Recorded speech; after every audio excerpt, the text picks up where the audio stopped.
আগের মিনি ব্লগে আমি বলেছিলাম এক্সামের দিন আমার বন্ধুর দিদির বিয়ে, কিন্তু ভেনিউতে গিয়ে দেখি যার দিদির বিয়ে সেই নেই। তাই সে যেখানে সাজতে গেছে সেখানেই চলে গেলাম আমরা।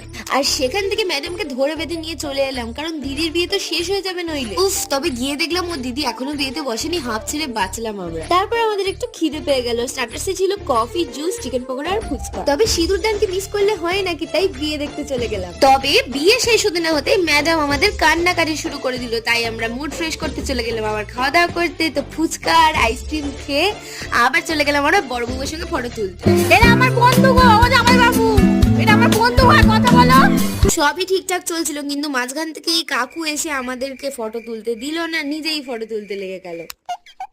তাই মনের দুঃখে আমরা আবার চলে গেলাম আমাদের 2 নাম্বার আইসক্রিমটা খেতে।